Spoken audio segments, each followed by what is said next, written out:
Some losses never leave you, they just wait quietly in your heart. Old Jed Foster has been carrying his for 30 years, ever since he couldn't save his own boy from the desert's harsh grip. Now he's just a poor cowboy with a worn saddle and a stubborn donkey named Ruthie, wandering endless sand with nothing but regret. But when he finds small footprints half buried beneath the dunes, something awakens in him, a chance he thought was gone forever. The town has given up searching. The parents have lost hope. But Jed follows those prints into the scorching wasteland, each step pulling him deeper into his own past. Will this broken man find redemption in the boy he might still save? Before we jump back in, tell us where you're tuning in from. And if this story touches you, make sure you're subscribed, because tomorrow I've saved something extra special for you. The desert morning came slow and pink, spreading across the horizon like watercolor on old paper. Jed Foster stood in the doorway of his cabin, watching the sun climb over the distant mesas while steam rose from the tin cup in his weathered hands. The coffee was bitter and black, the way he'd taken it for 40 years, and he drank it without thinking, the same way he did most things these days. Behind him, Ruthie brayed from her small corral, a sound both complaint and greeting that meant she was ready for their morning walk. Jed allowed himself a thin smile. That donkey had more punctuality than most folks he'd known, and certainly more loyalty. "Hold on, old girl," he called over his shoulder. "Sun's barely up." But Ruthie brayed again, more insistent this time, and Jed knew there was no point in arguing. He finished his coffee in one long swallow, set the cup on the porch rail where it would sit until evening, and moved toward the corral with the stiff gait of a man whose bones remembered every hard year. Calico Bend wasn't much of a town. Never had been. It sat in a shallow valley where 3 unnamed tributaries used to meet before they dried up in the drought of '03, leaving behind a maze of cracked earth and stubborn mesquite. The town itself was maybe 24 buildings stretched along a single dirt road, most of them weathered gray by wind and sun. There was Harmon's General Store, the post office that doubled as the sheriff's station, a grain and feed that barely stayed open, and the Last Call Saloon, though nobody called it by name anymore. Folks just said, "the bar," and everyone knew what they meant. Jed lived on the eastern edge of town, where the buildings gave way to open desert, and a man could go days without seeing another soul if he wanted. And Jed wanted. His cabin was small, just 2 rooms and a porch that sagged on the north corner.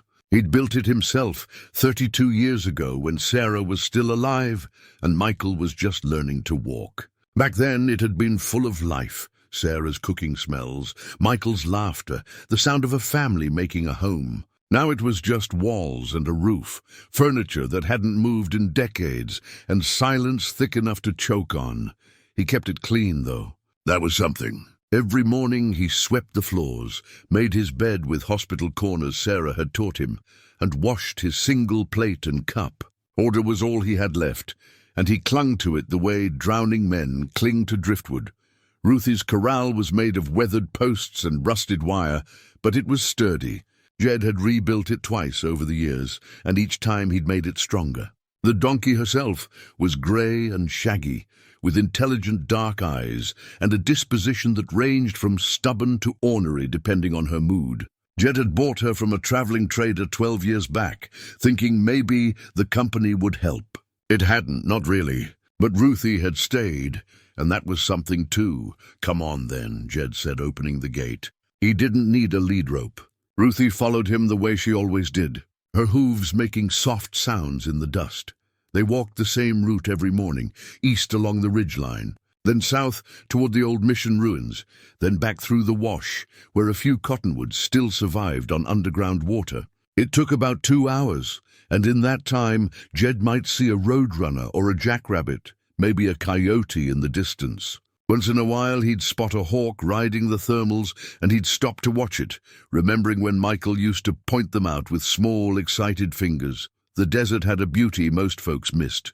They saw only the harshness, the heat, the thorns, the creatures with venom and fangs. But Jed had spent enough years out here to know its secrets. He knew how the creosote smelled after rain, sharp and clean like turpentine. He knew the exact shade of purple the mountains turned at dusk, and how the sand changed color throughout the day, from pale gold to deep copper to something close to silver in the moonlight. He'd been a tracker once, back before everything fell apart. One of the best in 3 counties, folks said. Ranchers hired him to find lost cattle. The sheriff's department called him when someone went missing.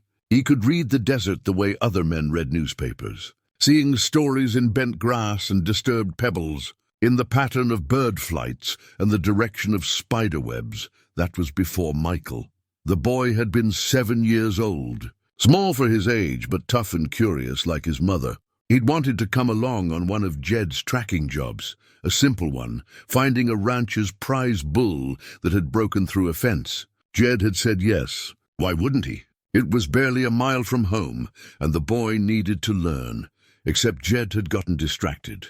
The bull's tracks led into rough country, and he'd focused too hard on the trail, let too much time pass before checking behind him. When he finally looked back, Michael was gone.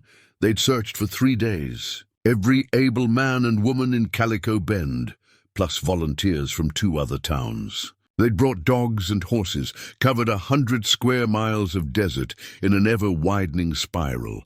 Jed had barely slept, tracking through the nights by lantern light, calling his son's name until his voice gave out.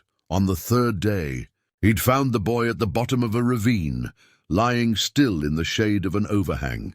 The fall had been quick, the doctor said later. Broken neck. He wouldn't have suffered, but Jed suffered. Sarah too, though her suffering took a different shape. She grew quiet and distant, moving through the house like a ghost, and 2 years later her heart simply stopped. The doctor called it a heart attack, but Jed knew better. She died of grief, and he'd been the one who'd given her that grief to carry. The town hadn't blamed him, at least not out loud.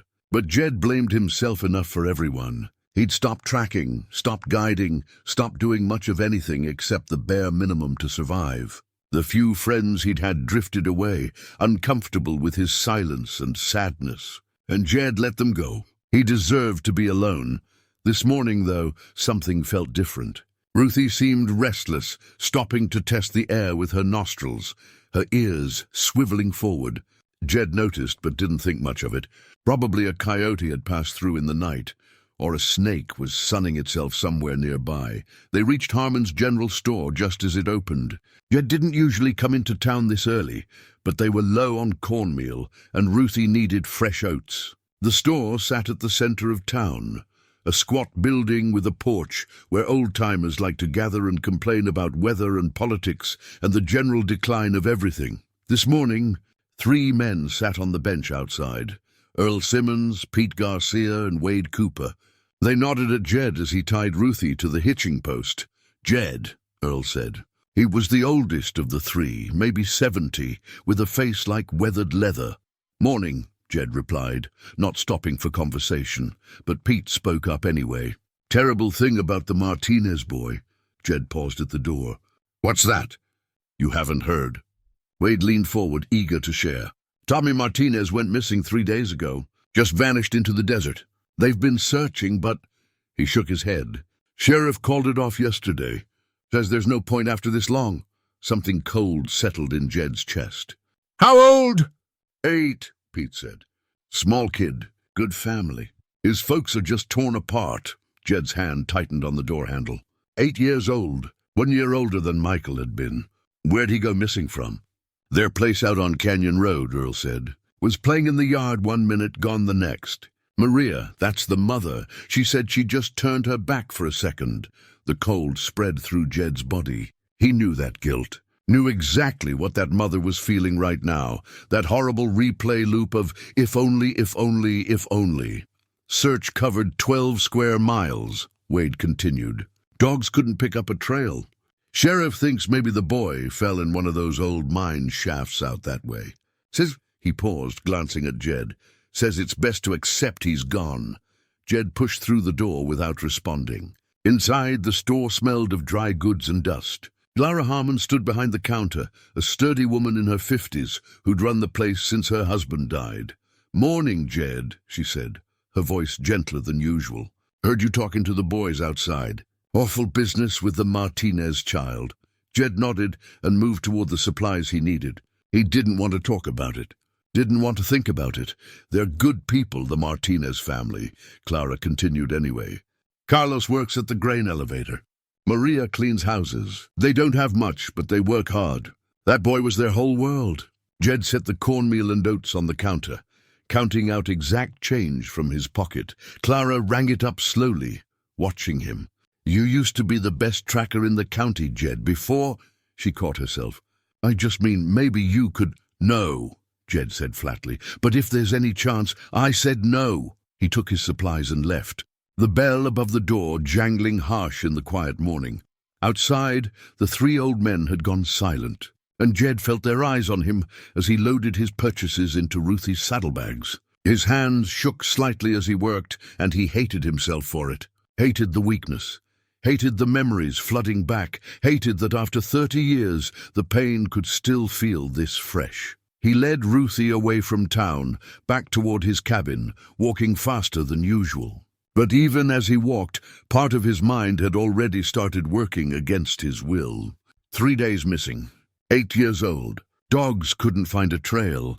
That could mean the boy had been carried off by a person or an animal. Or it could mean the trail had been obscured by wind. Or it could mean the search had started in the wrong place. He forced the thoughts away. It wasn't his business. He'd failed once, and he wouldn't risk failing again. Back at the cabin, Jed put away the supplies and tried to settle into his routine. He mended a shirt that didn't really need mending. He oiled the hinges on his door.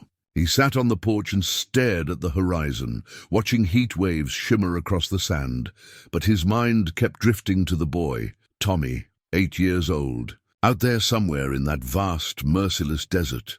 As evening came and the temperature dropped, Jed went inside and lit his kerosene lamp. The cabin looked the same as it always did, spare and clean, everything in its place. His bed was made. His few dishes were washed. His coat hung on the same peg it had hung on for 20 years, and on the small table beside his bed, in a simple wooden frame, sat the photograph, Michael, 7 years old in the picture, standing in front of this very cabin with a gap-toothed smile and a cowboy hat too big for his head. Sarah had taken the photo with her old Kodak just a month before he died. Jed picked up the frame, his calloused thumb tracing the glass over his son's face. The photo had faded over the years, the colors washing out to pale ghosts of what they'd been. But Michael's smile remained, frozen in that moment of joy and innocence. "I'm sorry," Jed whispered to the photograph, the same words he'd spoken 1,000 times. "I'm so sorry, son." And somewhere out there in the darkness, another boy was lost in the same desert that had taken his Michael. Another mother was lying awake, praying for a miracle. Another father was feeling his heart break with helplessness. Jed set the photograph back on the table and lay down on his bed without undressing. He stared at the ceiling, watching shadows from the lamp flicker across the wooden beams. He wouldn't go. He couldn't. The risk of failing again, of having to face another grieving family and say he'd been too late, it was more than he could bear. But sleep, when it finally came, brought dreams of small footprints in the sand. And in those dreams, he couldn't tell if he was following Michael or someone else. Or maybe it didn't matter. Maybe lost was lost, and all the tracking skill in the world couldn't change that. He woke before dawn with the decision already made, though he couldn't remember making it. He wouldn't go searching, but he might take one more ride out toward Canyon Road, just to look. Just to be sure there really was nothing to find. After all, Ruthie needed the exercise anyway. The Martinez house sat alone at the end of Canyon Road. A small adobe structure with a tin roof and a yard full of things an 8-year-old boy leaves behind. A bicycle on its side, a wooden fort made from scrap lumber, a tire swing hanging motionless from a cottonwood tree. Jed saw the house from the ridge before he reached it, and something in his chest tightened at the sight of those abandoned toys. Ruthie felt his tension and slowed her pace, her ears flickering back toward him as if asking whether they should continue. "Come on," he murmured, and they descended the slope together. 2 vehicles sat in front of the house, a dusty pickup truck that probably belonged to the family and the sheriff's patrol car. Jed almost turned back then. He didn't want to intrude, didn't want to face whatever was happening inside that small house. But before he could decide, the front door opened and Sheriff Tom Bradley stepped out, followed by a man and woman who could only be the parents. The woman, Maria, had dark hair pulled back from a face swollen with crying. She held a wadded tissue in one hand and her husband's arm in the other, as if she might collapse without that support. Carlos Martinez looked hollowed out, his eyes distant and his face gray. He wore work clothes, jeans and a flannel shirt, but they hung on him as if he'd shrunk inside them over the past 3 days. Sheriff Bradley saw Jed first. He was a heavy-set man in his 50s, competent enough in his job, but without imagination. He nodded curtly. Jed dismounted slowly, tying Ruthie to the fence post. "Sheriff." Maria's eyes found him then, and something flickered in them, hope maybe, or just desperation so deep it would grasp at anything. "Mr. Foster," she said, her voice rough from crying. "You're Jed Foster, the tracker." "Used to be," Jed said carefully. "You found old man Henderson's cattle when they'd been gone a week," she pressed on. "And the Peterson girl when she wandered off during that dust storm. Everyone says you were the best." Sheriff Bradley cleared his throat. "Ma'am, I already explained." "Please." Maria pulled away from her husband and took a step toward Jed. "Please, you have to help us find Tommy. He's only 8. He's just a baby. He's out there somewhere, and we can't—" Her voice broke. "We can't just give up on him." Carlos put his hand on his wife's shoulder, but his eyes were on Jed too, full of that same desperate hope. Jed felt the weight of their stares like a physical thing. "Sheriff already did a search," he said, the words coming out harder than he intended. "With dogs and volunteers. If they couldn't find him, they started in the wrong place," Maria said. "I know they did. Tommy wasn't playing in the yard when he disappeared. He was—" She stopped, glancing at the sheriff. Bradley sighed. "Mrs. Martinez, we've been through this. You said he was in the yard. You said you went inside for just a minute." "I know what I said." Her voice rose, sharp with pain. "But I've had 3 days to think about it, to remember. Tommy wasn't in the yard. He was by the wash, past the fence line. I saw him there earlier. When I went inside, I just assumed he'd come back to the yard, but—" Fresh tears streamed down her face. "You searched the wrong area. All that time, all those people, and they were looking in the wrong place." Sheriff Bradley's expression softened. "Ma'am, even if that's true, it's been 3 days. The chances of—" "Don't," Carlos said quietly, but there was steel in his voice. "Don't tell us there's no chance. Not while our son is still out there." The sheriff spread his hands helplessly. "I understand what you're feeling, but I've got procedures, limited resources. We did everything we could within reason. I can't justify sending men back out there on a hunch." "Then I'll go," Maria said. "We'll go.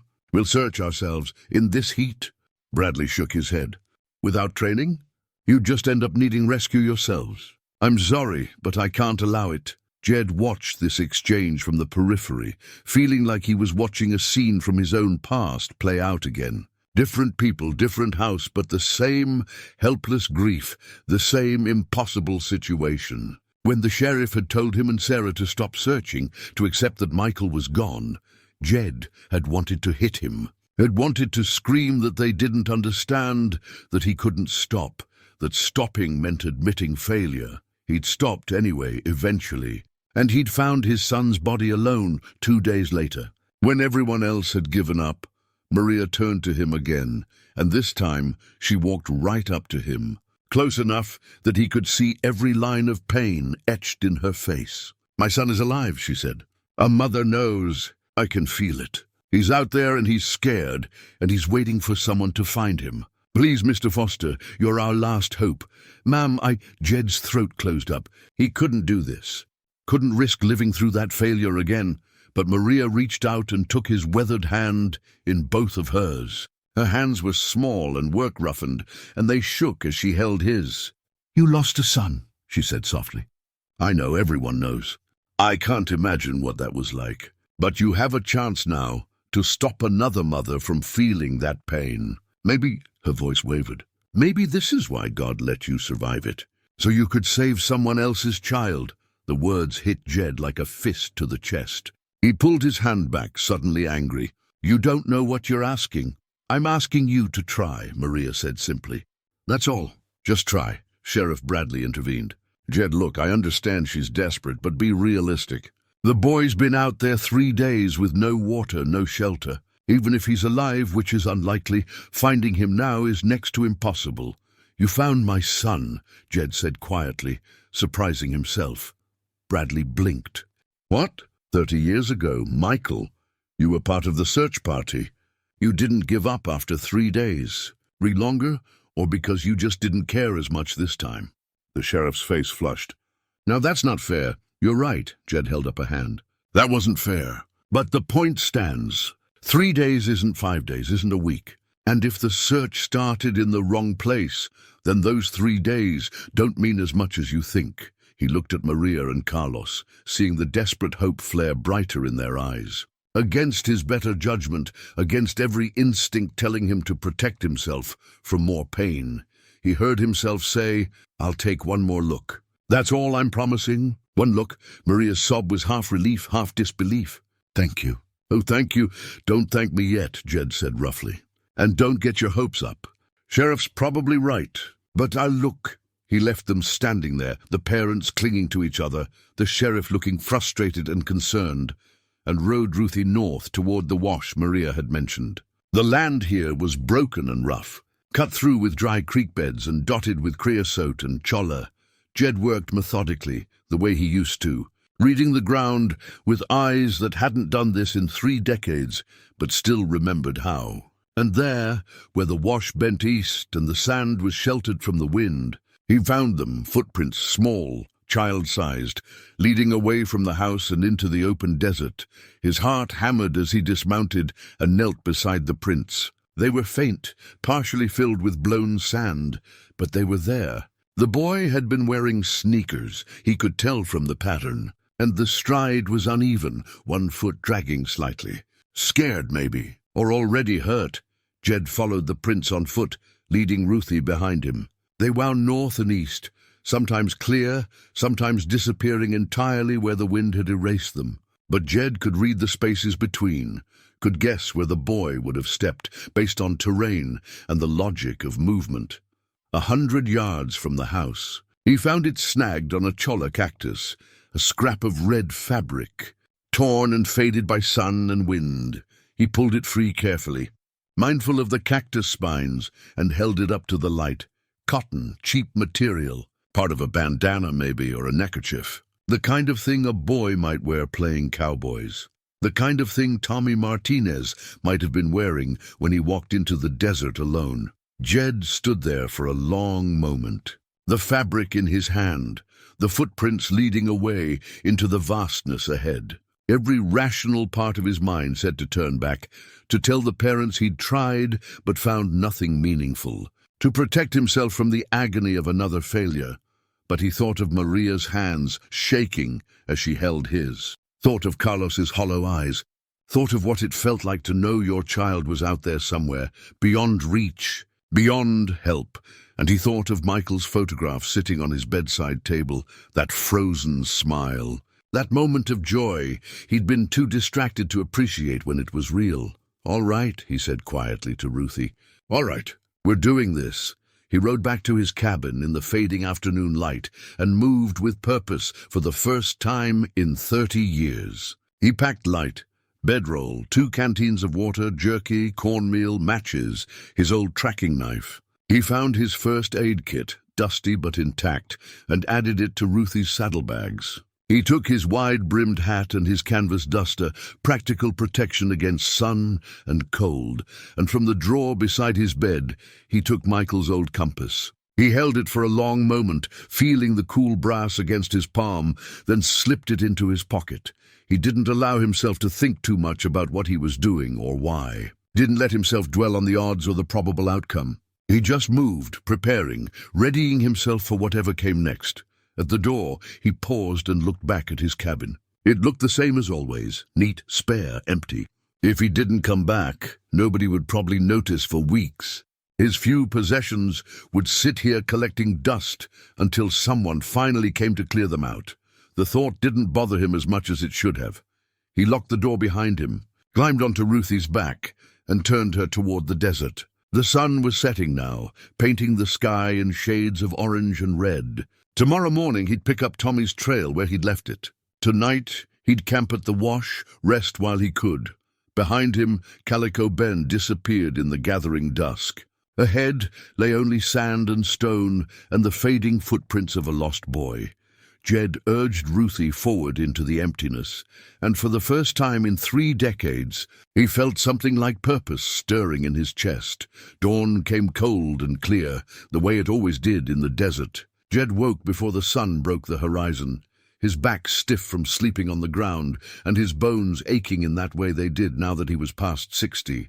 He'd camped at the wash where he'd found the red bandana, using the slight depression in the land to shield his small fire from the wind.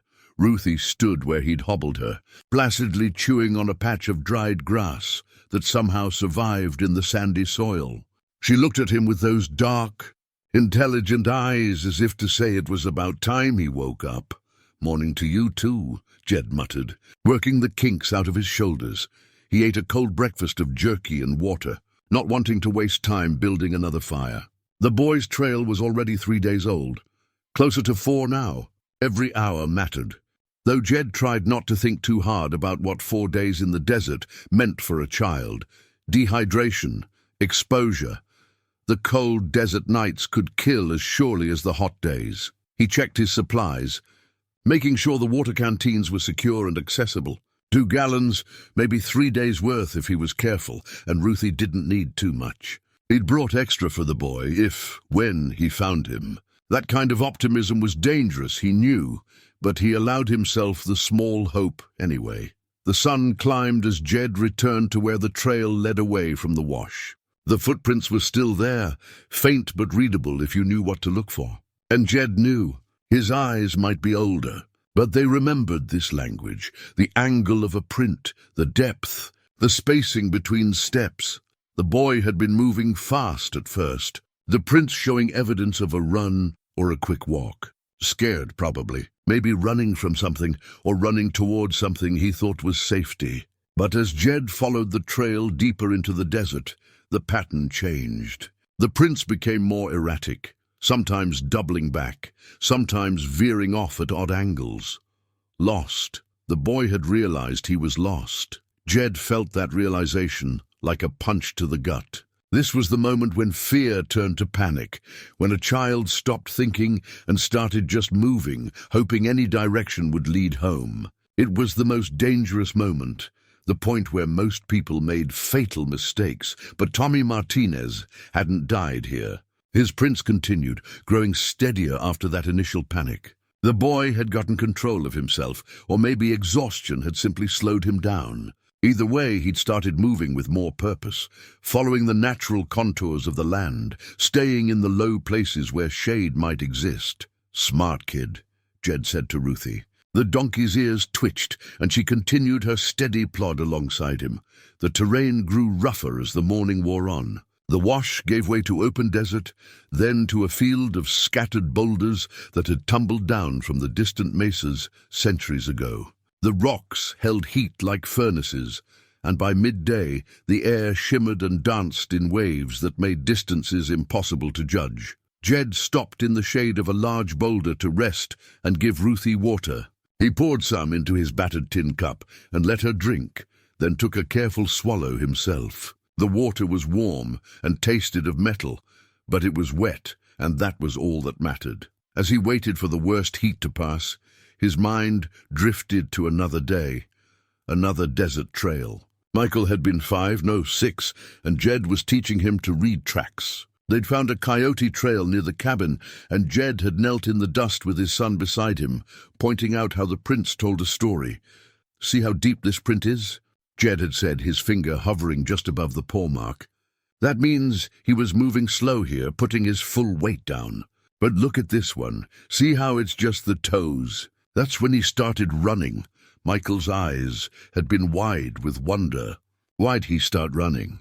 Well, now, that's the question, isn't it? Jed had smiled. What would make a coyote run? Maybe he saw a rabbit. Could be. Or maybe he heard something that scared him. Or maybe Jed had pointed ahead where the tracks veered sharply. Maybe he caught a scent on the wind and followed it. Can you tell which one? Sometimes. If you look at all the clues together, you can make a pretty good guess. Michael had been so eager to learn, so bright and curious. He'd asked 100 questions, and Jed had answered them all with patience he'd never known he had. Those had been good days. Simple days. Days when Jed thought he understood how life worked. He blinked the memory away and stood, his knees creaking. No point dwelling on what was gone. He had a trail to follow. The afternoon was brutal. The temperature climbed past 100, maybe higher. Jed's shirt was soaked with sweat, and even Ruthie seemed to move more slowly, her head drooping. But the trail continued, and Jed followed. Near a dried creek bed, where ancient floods had carved the rock into smooth channels, he found something that made him stop cold.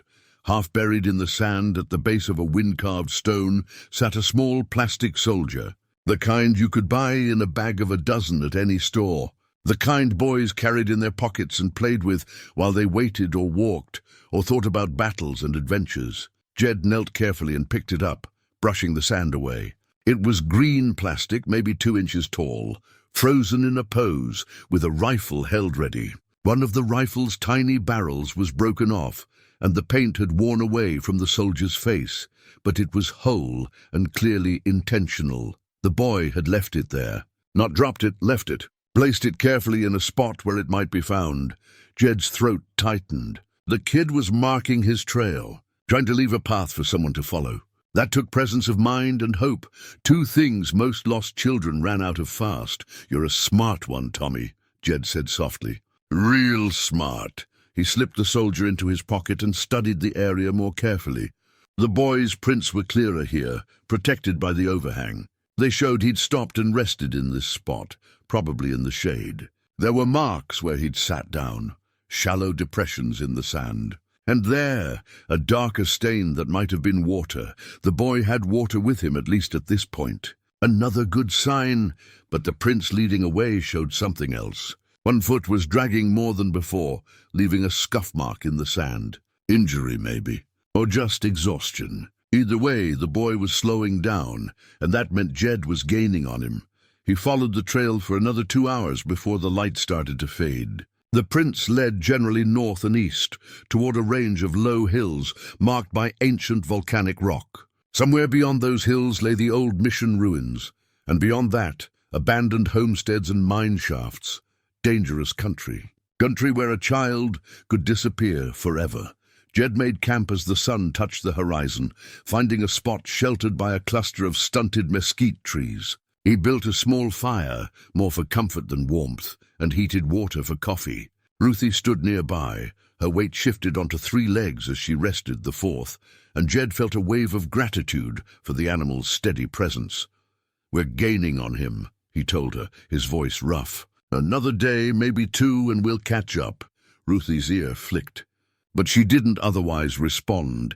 Jed sipped his coffee and stared into the fire, feeling doubts creep in the way they always did when the day's momentum faded. What if he was wrong? What if the soldier had been dropped days ago, before the boy got into real trouble? What if the trail led to a mine shaft or a ravine, and he was following a dead child's path to nowhere? He pulled the plastic soldier from his pocket and turned it over in his weathered hands. The green paint caught the firelight. Such a small thing, such a deliberate thing. "He's alive," Jed said to the fire, to Ruthie, to himself. "Has to be. Kid's too smart to have given up yet." But in the darkness beyond the fire's light, the desert stretched away in all directions, vast and indifferent and full of ways to die. And Jed Foster, who'd failed to save his own son in this same wasteland, lay down in his bedroll and tried not to think about what morning might bring. The plastic soldier sat on a rock beside his head, keeping silent watch through the long, cold night. The second day started before dawn, with wind that carried the taste of dust and distance. Jed woke to find a thin layer of sand covering his bedroll and his face gritty with it. The wind had picked up during the night, and he could see immediately what it had done to Tommy's trail. The footprints were mostly gone. He stood at the edge of where the trail had been, staring at sand smoothed clean by wind, and felt his stomach drop. Without the prince, he'd have to rely entirely on educated guesses about direction and terrain. Possible, but much harder. And every guess wrong meant time lost, distance between him and the boy growing instead of shrinking. "Nothing for it," he said to Ruthie, who stood patiently waiting for their morning to begin. "We keep going the way he was heading, north and east, toward those hills." He rationed the water more carefully now, taking smaller sips and giving Ruthie just enough to keep her moving. If they didn't find the boy's trail again soon, they'd need to turn back or risk becoming casualties themselves. The landscape changed as they traveled. The open desert gave way to broken country where wind and water had carved the rock into strange shapes. Tall spires of red sandstone stood like sentinels, and deep cracks split the earth where ancient movements had fractured the stone. It was the kind of terrain where a person could walk 20 feet and disappear from view, where echoes bounced and confused direction. Jed moved slowly, reading the land the way he used to. Wind didn't erase everything. It couldn't blow away the meaning of disturbed pebbles or bent grass, or the faint compression where weight had been. He looked for these signs, for any indication that a small boy had passed this way. Near mid-morning, as he was picking his way through a field of loose shale, he heard it, the dry whisper that made every desert dweller freeze, a rattlesnake coiled in the shade of an overhanging rock, maybe 6 feet from where Ruthie was about to step. Jed put his hand up, stopping the donkey without a word. Ruthie's ears went flat, but she stood still, trusting him. The snake was a big one, thick as Jed's wrist, with a pattern of diamonds running down its back. Its head was raised, tongue flicking, and the rattle at the end of its tail buzzed a warning that needed no translation. 30 years ago, Jed had handled snakes like this without thinking. He'd grown up in this desert, knew its creatures, knew how they moved and thought and when they'd strike. That knowledge hadn't left him, even after decades of disuse. He dismounted slowly, keeping his movements smooth and steady. The snake tracked him with those cold, calculating eyes, but Jed didn't look directly at it. Direct eye contact made them nervous, more likely to strike. He picked up a long stick from the ground, mesquite, sun-dried and hard, and used it to gently prod the ground near the snake. Not threatening, just encouraging, giving it a reason to move.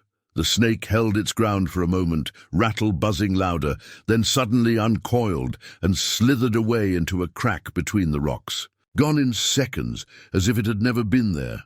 Ruthie let out a breath that sounded almost human in its relief. "Easy, girl," Jed said, patting her neck. "Nothing to worry about," but his hands were shaking slightly as he remounted. Not from fear. The snake hadn't really been a threat if treated with respect, but from the flood of memory. Michael had been terrified of snakes, had cried the one time they'd encountered one together. Jed had promised him nothing would hurt him, that his father would always keep him safe. That promise echoed hollow across 30 years. They continued climbing into the hills, and the wind grew stronger, channeled between the rock formations into gusts that stung exposed skin with driven sand. Jed wrapped his bandana across his face and pulled his hat low, squinting against the assault. And then, at the base of a towering outcropping of red rock, he found it, an aluminum canteen, the cheap kind sold at army surplus stores, lying on its side next to a shallow depression in the sand. Jed dismounted and picked it up. Empty, he turned it over in his hands and saw scratches on the bottom, crude. Letters carved with something sharp. T.M. Tommy. Martinez, the boy's canteen. Which meant the boy had definitely come this way, and he'd stopped here long enough to shelter and mark his canteen. Jed's eyes scanned the area, reading the story written in stone and sand. The depression in the sand showed where Tommy had sat or laid down, his back against the rock. The outcropping had provided shade during the day, shelter from wind. Smart thinking. The boy was remembering his survival training, if he'd ever had any, or he was figuring it out as he went, but he'd left the canteen behind. Either he'd dropped it accidentally or, and this was worse, he'd been too exhausted or disoriented to realize he'd left it. Water was life in the desert. You didn't leave your canteen behind unless something was very wrong. Jed stood there holding the canteen, feeling the weight of what it meant.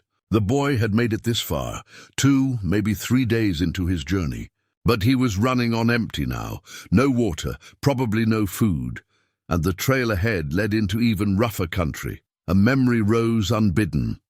The morning Michael had gone missing. It had been a Tuesday, unremarkable in every way except for what it became. Jed had been hired to track a rancher's prize bull, valuable enough that the man was willing to pay Jed's daily rate. Simple job. The bull had broken through a fence during a storm and wandered off. Michael had begged to come along. "Please, Pa, I'll be good.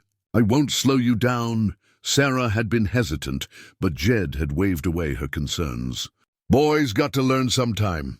It's barely a mile out. We'll be back by lunch." Famous last words, those. Words that haunted every dream, every quiet moment for 3 decades. They'd found the bull's tracks easily enough, and Jed had gotten focused on the trail. Too focused. The tracks led into rough country, winding between boulders and through narrow passages.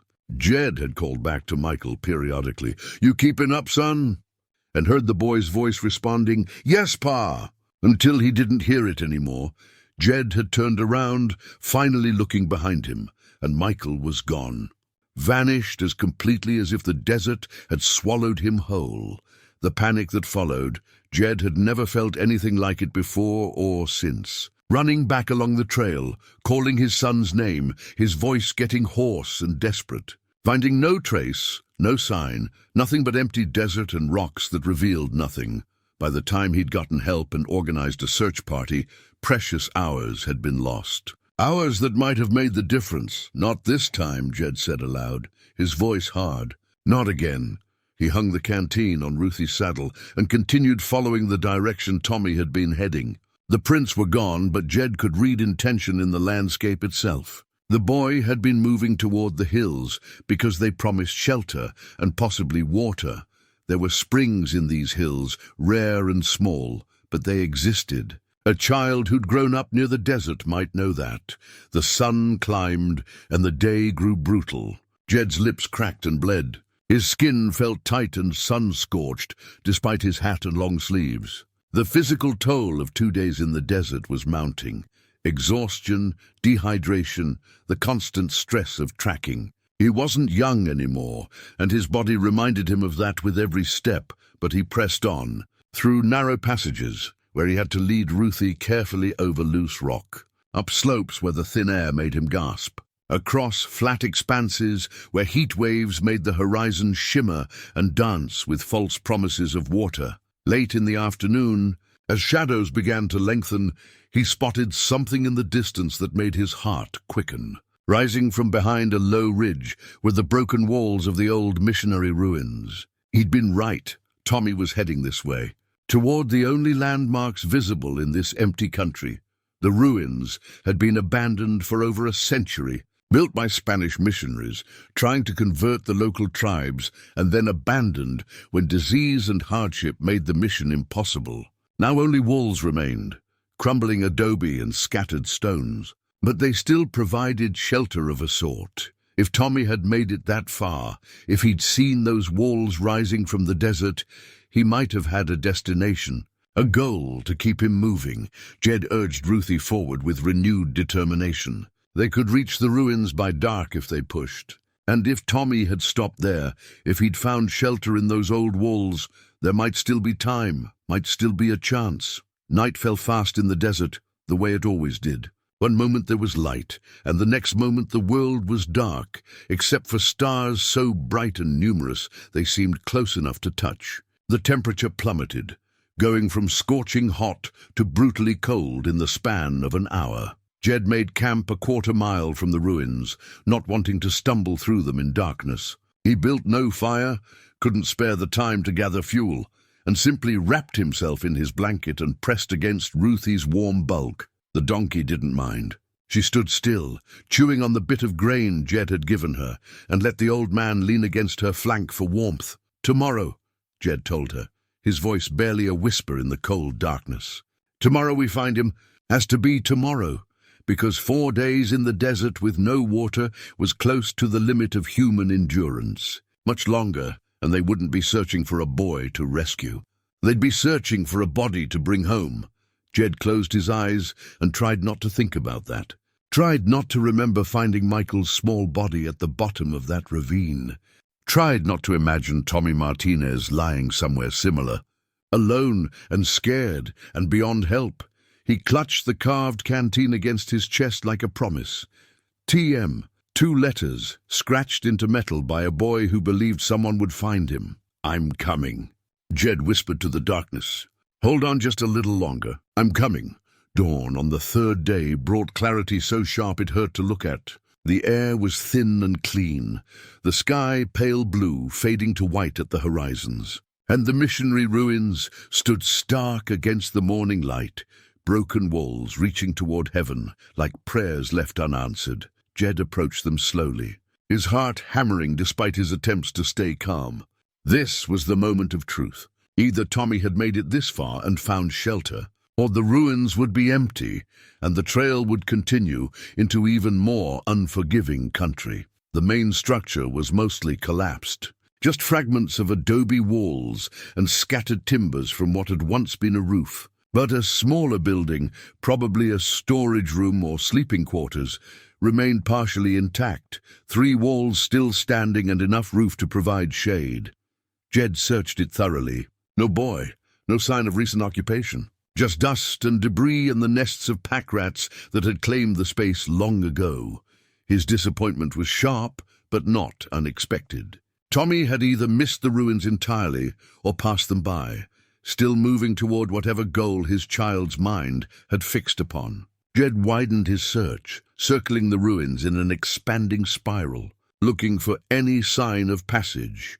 He found it 100 yards north of the main building, a scuff mark on a rock. Barely visible, but there if you knew to look. And beyond that, in a patch of softer sand, the faint impression of a small foot. The trail continued, deeper into the Badlands. The terrain ahead made everything so far look easy. Rocky outcroppings rose like broken teeth from the desert floor. Deep cracks and fissures split the ground, some narrow enough to step over, others wide enough to swallow a man whole. The rocks themselves were volcanic, black and sharp-edged, left over from eruptions that had happened before humans walked this land. Jed had been here once before, decades ago, tracking a cougar that had been taking calves from a ranch. He remembered the difficulty of the land, how every step required attention, how easy it would be to turn an ankle or worse. For an exhausted child, this would be nearly impossible terrain. Yet Tommy had come this way. The occasional scuff mark, the disturbed pebbles, the logic of the path, all pointed to a boy moving with some purpose through this nightmare landscape. By mid-morning, even these sparse clues disappeared entirely. The rock gave nothing away, and the wind had scoured away anything not fixed in place. Jed stopped on a ridge overlooking a maze of ravines and channels, trying to think like an 8-year-old boy would think. Where would he go? What would he see that would draw him forward? Water, that was the answer. Every living thing in the desert was drawn to water, and every creature that survived here knew how to find it. Tommy would have been thirsty, desperately thirsty, and he would have been looking for any sign of moisture. Jed studied the land with that in mind, looking for the subtle signs that indicated underground water. The green of vegetation, the flight patterns of birds, the way stone was weathered. There, about half a mile ahead, a cluster of cottonwood trees rose from a narrow canyon. Trees meant water, or at least the memory of it. He guided Ruthie down from the ridge, picking their way carefully over loose scree and around jutting boulders. The donkey was showing signs of stress. Her breathing was labored, her head drooped more than usual. She was carrying his weight plus the supplies, and the terrain was taking its toll. "Just a bit further, girl," Jed murmured. "We'll rest at those trees." But as they descended into the canyon, something caught his eye, a flash of white against the black rock. Jed dismounted and climbed over the boulders to reach it, a piece of paper, torn and dirty, wedged beneath a stone. With shaking hands, Jed pulled it free. The paper was notebook paper, the kind with blue lines, and it had been folded and refolded many times. He opened it carefully, mindful of its fragile state, a child's drawing, crude but clear. done in pencil with firm, deliberate lines. In the center of the page, a small house with a pitched roof and windows. Smoke curling from a chimney. Stick figures standing in front, 3 of them. 2 tall, 1 small, a family. Above the house, a sun with rays extending outward.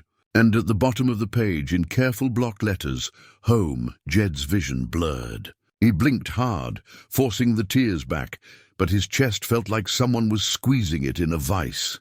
Tommy had drawn this picture while sitting alone in the desert, surrounded by endless emptiness and silence. He'd drawn his home and his parents and everything he'd lost. He'd drawn his fear and his loneliness and his desperate hope that someone would understand, would find him, would bring him back to that house with smoke curling from its chimney. It was the most heartbreaking thing Jed had ever seen. And he'd seen plenty. The paper trembled in his hands as memories crashed over him. Finding Michael's small backpack, the one Sarah had sewn for him, torn and empty at the edge of a ravine. Finding his son's favorite rock, a piece of quartz that caught the light, clutched in his small, cold hand. Finding evidence of struggle and fear, and those last desperate moments when Michael had realized no one was coming to help him. Jed had been too late then. Hours too late, maybe minutes. He'd never know exactly, and that uncertainty had eaten at him for 30 years. Not this time, he said through gritted teeth. Not this boy. He folded the drawing carefully and placed it in his pocket next to the plastic soldier.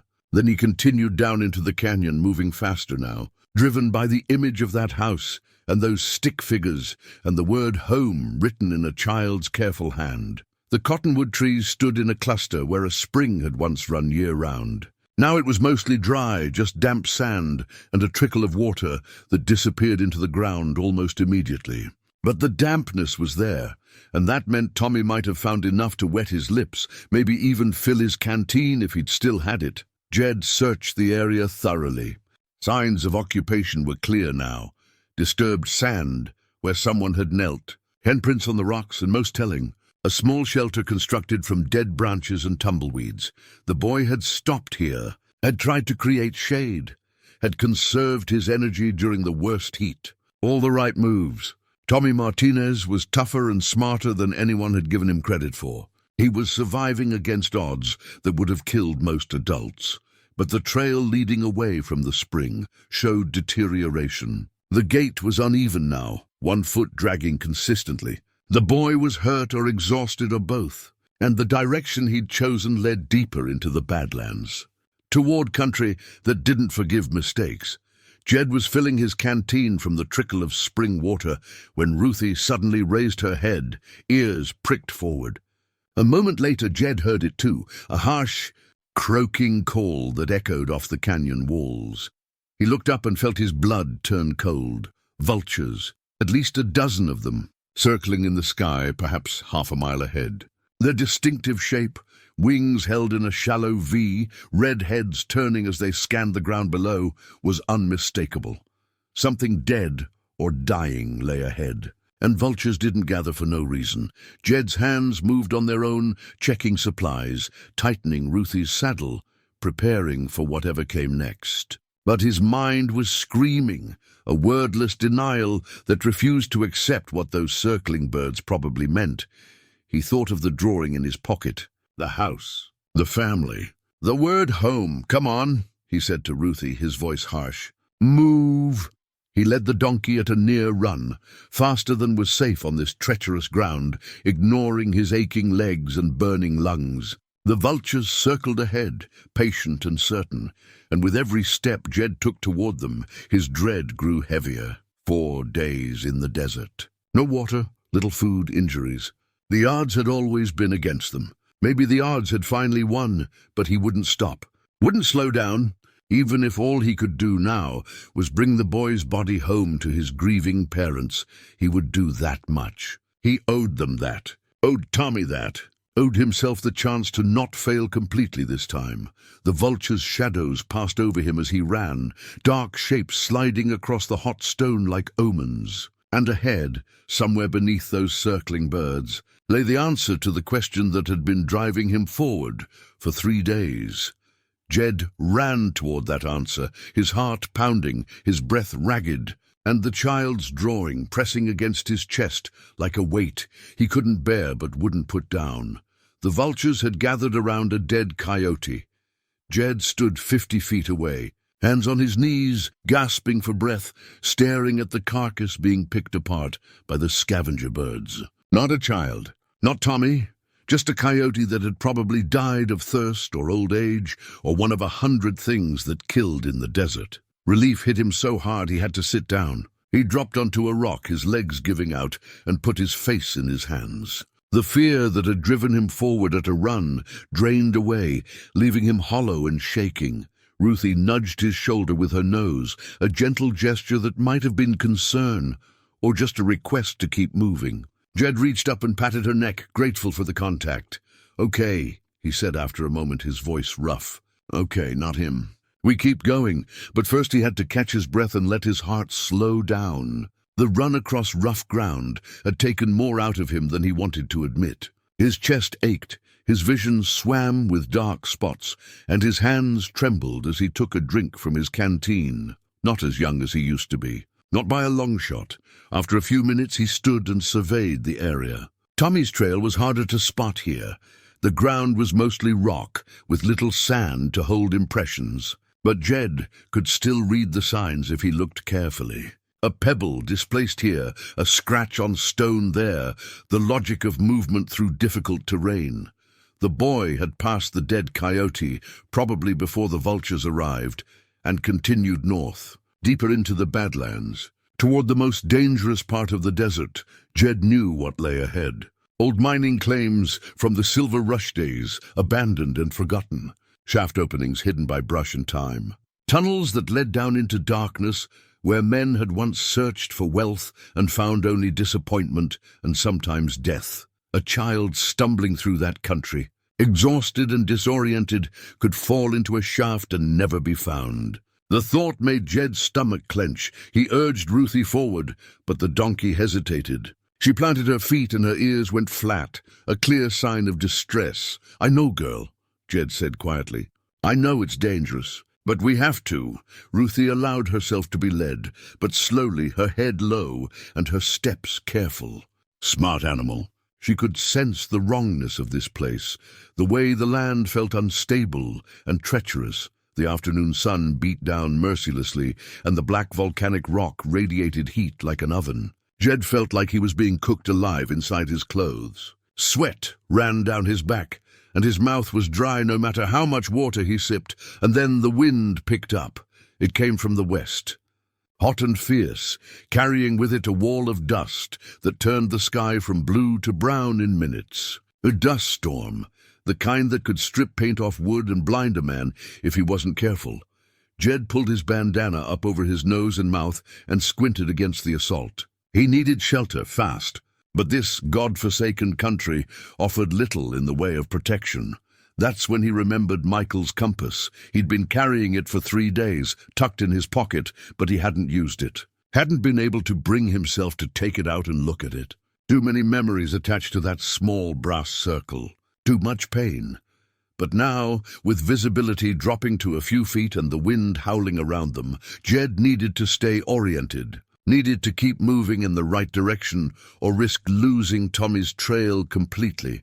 He pulled the compass from his pocket with shaking hands. It was tarnished now, the brass dark with age, and the glass face scratched from years of neglect. But when Jed opened it, the needle still swung true, pointing steadily north despite the storm. He remembered buying it in a shop in Phoenix, maybe 3 months before Michael died. He'd been excited to give it to his son, to teach him how to navigate, how to never get lost. The compass had cost more than Jed could really afford, but Sarah had just smiled and said some things were worth the expense. Michael's face when he'd opened the gift, pure joy, the kind only children could express without reservation. "Really, Pa? A real compass." "A real compass," Jed had confirmed. "Now you'll always know which way is home." But the compass hadn't saved Michael. Had been sitting on a shelf at home while the boy died alone in the desert. And afterward Jed couldn't bear to look at it. He'd put it in a drawer and left it there for 3 decades, a useless thing that represented all his failures. Yet now, in the midst of this storm, it still worked, still pointed north, still offered guidance to anyone who would trust it. Jed held it in his palm, watching the needle steady despite the chaos around them, and felt something crack open inside his chest. Sarah had died 2 years after Michael. Just stopped living, really. Stopped eating much, stopped speaking much, stopped caring whether she saw another sunrise. And when her heart finally gave out, sitting in her chair by the window, Jed had felt almost relieved. At least her suffering was over, but his suffering had continued. For 30 years he'd been suffering, punishing himself with isolation and regret. He'd stopped living, too, in all the ways that mattered. He'd just been better at continuing to breathe. "I've wasted so much time," he said to the storm, to Ruthie, to the compass in his hand. So much time running from life instead of living it. The compass needle swung, settled, pointed true. North. Tommy had gone north, and north was where Jed would go, even if the storm tried to blow him off course. He moved forward, one hand on Ruthie's bridle, the other holding the compass. The wind screamed and sand stung every exposed inch of skin, but Jed kept his eyes on that needle and put one foot in front of the other. The storm lasted an hour, though it felt like days. When it finally passed, the world emerged scoured clean and strange. The landmarks Jed had been using were changed or gone, buried under fresh deposits of sand, or revealed where sand had been blown away. But the compass still pointed north, and Jed trusted it. He found the line shack an hour before sunset. It was a small structure, barely more than a lean-to, built decades ago by a miner or prospector and left to weather. 3 walls of rough lumber and a partial roof of corrugated tin. Not much, but enough to provide shelter from sun and wind, and someone had been here recently. Jed's heart hammered as he examined the evidence. The sand inside the shack had been disturbed, swept clean in one corner where someone had made a place to sit or lie down. There were marks on the wall, small handprints at child height, as if the boy had steadied himself while lowering himself to rest.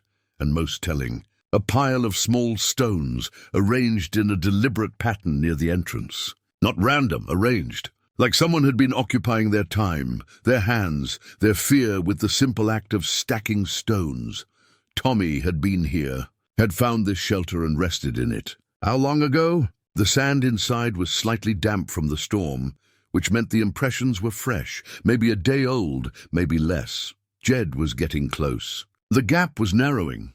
He searched the area around the shack thoroughly as the sun set. Found no trail leading away. The storm had erased it, but found something else instead. Scratched into the wooden wall, at about chest height for a child, were 2 letters.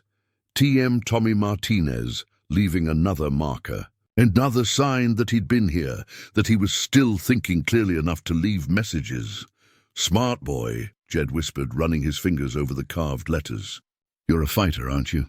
Night fell, and Jed made camp in the line shack, grateful for the shelter. He gave Ruthie the last of their grain and took inventory of their water. 1 canteen left, maybe a day's worth if he was careful. They were running low on everything, water, food, time, but they were close. Jed could feel it in his bones. He sat with his back against the wall, in the same spot Tommy had probably sat, and pulled out Michael's compass. The needle glowed faintly in the darkness, catching light from the stars, visible through gaps in the roof. "I couldn't save you," Jed said to the compass, to his son's memory, to the 30 years of grief he'd carried. "But maybe I can save him. Maybe that's what this is about." Getting one more chance to do it right, the compass didn't answer. It just pointed north, steady and true. Jed closed his eyes and made a promise, not to Michael or to Tommy or even to himself, but to something larger. A promise to the universe, or to fate, or to whatever force had led him to find those first footprints in the sand. He wouldn't fail this time. Whatever it took, whatever he had to sacrifice, he would find Tommy Martinez and bring him home alive. Because some debts could only be paid by giving someone else the chance you'd lost yourself, and because running from life was no life at all. He slept with the compass clutched in his hand, its cool brass against his palm like an anchor to both past and future. And in his dreams, he walked through the desert following footprints that might have belonged to either of the boys he'd loved and lost and tried to save. When dawn came, Jed woke with purpose burning in his chest. Today was the day. He could feel it. Today he would find Tommy Martinez, or die trying. The fourth day broke cold and clear, the kind of morning that promised heat later, but started with temperatures just above freezing. Jed's joints ached as he stood, and he moved like an old man because that's what he was. 4 days in the desert had taken their toll. His face was burned and peeling, his lips cracked and bleeding, his hands shaking from exhaustion and dehydration. But he'd been right about one thing. Today was different. He picked up Tommy's trail within an hour of leaving the line shack, found where the boy had emerged from shelter, and continued north. The trail was clearer now, easier to read, as if Tommy had regained some strength during his rest. The footprints showed a more deliberate pace, less of the stumbling gait that had marked his earlier movement. Jed followed with renewed hope. Ruthie, sensing his mood, or simply grateful that the trail was easier to navigate, moved with more energy than she'd shown in days. The terrain gradually changed as they traveled. The harsh, volcanic badlands gave way to slightly gentler country. Still desert, still brutal, but with more sand and less rock. Juniper trees appeared twisted and ancient, clinging to life in the thin soil. And in the distance, Jed could see a range of low mountains, purple in the morning light. Near midday, he spotted something that didn't belong to the natural landscape. A pile of stones, deliberately stacked maybe 4 feet high. A cairn, the kind prospectors and miners used to mark important locations. Jed dismounted and studied it. The stones were weathered, the cairn old, decades old probably. But someone had disturbed it recently. Several stones at the base had been moved, and there was a gap in the structure at about waist height. He carefully pulled away more stones and found what had been hidden inside. An old ammunition box, the kind military surplus, rusted but still intact, with hands that trembled slightly. Jed opened it. Inside were the remnants of a prospector's emergency cache. A tin of matches, mostly ruined by moisture. A coil of wire. A few bent nails. A folded tarp that had rotted through in places. And at the bottom, beneath all of this, something that made Jed's breath catch. A piece of notebook paper, folded and refolded multiple times. Covered in a child's careful handwriting, Jed unfolded it with the care you'd give a fragile bird. The paper was water-stained and torn at one edge, but the words were still legible. "Mum and Dad," it read at the top. "I'm sorry I left, but I had to. I heard you talking last night after you thought I was asleep. You said we don't have enough money, and I have to go live with Aunt Rosa in the city. You said there's no other way." Jed's chest tightened as he read on. "I don't want to leave. I don't want to go to the city. This is my home. So I decided to go to Grandpa's old place. You said it's still there, empty but standing. I remember the stories about how Grandpa lived alone and made it work. I can do that too. I can live there and take care of myself, and then you won't have to send me away. I'll prove I can do it." The handwriting became shakier, the letters less careful. "I know the way." "Kind of. It's north past the missionary ruins and then east toward the mountains." I drew a map from the one in Dad's truck. "I brought water and some food from the pantry. I'll be okay. Please don't be mad. I love you, Tommy." Below the words was a crude map, drawn in pencil with a child's understanding of scale and distance. The Martinez house, the mission ruins, a series of landmarks, some accurate, some probably imagined. And at the top right corner, marked with an X and the word home, was the grandfather's homestead. Jed sat down hard on a rock, the note clutched in his hands. The boy hadn't been lost at all, not at first. He'd run away deliberately, following a plan he'd made in the desperate logic of an 8-year-old who'd overheard his parents' anguished conversation about money and necessity and impossible choices. Everything Jed had witnessed suddenly made sense in a new light. The markers Tommy had left weren't just survival instincts. They were the actions of a boy who expected to be followed, who believed his parents would understand and come get him once he'd proven his point. The careful sheltering, the conservation of resources, the deliberate movement, all of it spoke to a child who'd prepared as best he could for a journey he'd chosen. But then something had gone wrong. Probably a sandstorm, Jed guessed, looking at the map and comparing it to the actual terrain. The boy had gotten disoriented, lost his bearings, and the deliberate journey had become a nightmare of confusion and fear. Jed felt a complex swirl of emotions. Relief that the boy was tougher and more resourceful than anyone had believed. Anger that an 8-year-old had been put in a position where running away seemed like the only solution. Sadness for the parents who had no idea their son had heard them, had misunderstood their pain for lack of love and understanding. Deep, painful understanding, because Jed remembered what it was like to feel unwanted by a parent. His own father had been a hard man, quick with criticism and stingy with affection. Jed had left home at 16, convinced he was a burden his father was glad to be rid of. It wasn't until years later, after his father's death, that he'd found letters his father had written, but never sent, letters full of regret and love and all, the things he'd been too proud or too frightened to say out loud. Tommy had run away not because he wasn't loved, but because he loved too much, because he'd thought his sacrifice, removing himself from the equation, would solve his parents' problems. "Oh, kid," Jed whispered to the desert, to the note in his hands. "Oh, son, they don't want you gone. They just want to keep you alive." He looked at the map again, studying it carefully. If the grandfather's homestead was where Tommy thought it was, and if Jed's knowledge of the area was accurate, it lay about 20 miles north and east. 20 miles across, some of the most unforgiving country in the territory. Country where summer temperatures could hit 120 degrees. Where water didn't exist except in a few hidden springs that you'd miss if you didn't know exactly where to look. Where one wrong turn could lead to impassable canyons or mine shafts that opened like dark mouths in the earth. Tommy had been heading that way. Probably still was if he was alive. But 4 days with minimal water, probable injuries, exposure to temperature extremes, the boy's chances diminished with every hour. Jed faced a decision. He could turn back now, ride hard for Calico Bend, and bring back a proper search party with fresh supplies and multiple searchers. That would be the smart thing, the safe thing.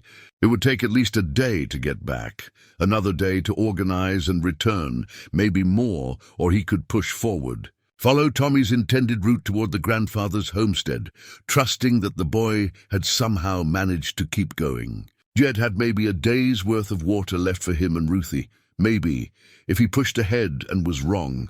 If the boy had gone a different direction, or if Jed's guess about the location was off, they would both die out here. But if he turned back, and Tommy was actually close, actually still moving toward that homestead, the delay could be the difference between finding him alive or finding his body. Jed stood and looked north toward the distant mountains. Somewhere out there, a child was fighting to stay alive, driven by love and misunderstanding and the desperate hope that he could fix everything if he just tried hard enough. He thought about Michael, about all the second chances he'd never get, about Sarah, who died from grief Jed had given her, about 30 years of running away from life because living hurt too much. And he thought about Maria and Carlos Martinez, who had no idea their son had heard their whispered fears in the night, who thought they were discussing necessary hardship without realizing their child was interpreting it as rejection. "We're going forward," Jed said to Ruthie, his voice firm. "We find him, or we don't come back at all." The donkey looked at him with those knowing dark eyes, as if she understood both the necessity and the risk. Then she snorted, shifted her weight, and waited for him to mount. Jed climbed into the saddle with effort. Every muscle protested, but he ignored them. He took one more look at Tommy's note, memorizing the crude map, then carefully folded it and placed it in his pocket with the other artifacts, the red bandana, the toy soldier, the drawing, the carved canteen, evidence of a boy's journey, evidence of love and fear and the terrible courage of children who think they have to solve adult problems. The sun climbed toward its zenith as they rode north. The temperature rose past 100, past 110, into ranges where exposed metal became too hot to touch and the very air seemed to shimmer with violence. But Jed Foster, who had spent 30 years hiding from life, rode straight into that heat with his eyes fixed on the horizon. He had 20 miles to cover, maybe a day to do it in, and enough water to last if he was careful and lucky. He was going to find Tommy Martinez, going to bring him home to his parents, going to give that family the second chance he'd never had with his own. And if the desert tried to stop him, well, the desert didn't know how much a man had left to give when he finally found a reason to stop running. The grandfather's homestead waited somewhere ahead, marked on a child's hopeful map, and Jed rode toward it with the kind of determination that came from having already lost everything that mattered once. There was nothing left to fear except failing again, and he would not fail again. Not this time, not this boy. Jed didn't sleep that night. Couldn't. He lay in his bedroll, staring at the stars, calculating distances and odds, weighing risks against rewards. By his reckoning, if Tommy had maintained even a slow pace, and the grandfather's homestead was where he thought it was, the boy might have already reached it, might be sheltering there right now, weak and injured but alive, or he might have fallen into a ravine 3 days ago, and Jed was chasing a ghost. Either way, there was no going back. The decision had been made, and Jed would live or die with it. He rose before dawn, moving in darkness lit only by stars. The 5th day. 5 days since Tommy had left home. 5 days of heat and cold and thirst and fear. It was a miracle the boy had lasted this long if he had. Ruthie sensed his urgency. She stood without protest when he saddled her, and when he mounted she moved forward at a pace that was almost eager, as if she too understood they were close to the end, one way or another. The terrain grew worse as they traveled east. The land folded and cracked, creating a maze of small canyons and steep embankments. Water had carved this country in ancient times, cutting deep channels through stone, and what remained was treacherous, loose scree on steep slopes, hidden drops where the ground gave way without warning. Jed dismounted and led Ruthie on foot, testing each step before committing his weight. The donkey followed with her usual steady patience, but he could hear her breathing growing labored. They were both reaching the end of their endurance. Mid-morning brought the first real fear. At the edge of a steep embankment, maybe 15 feet high, Jed found it lying in a patch of sand, a small sneaker, worn and dusty, the laces still tied. Tommy's shoe.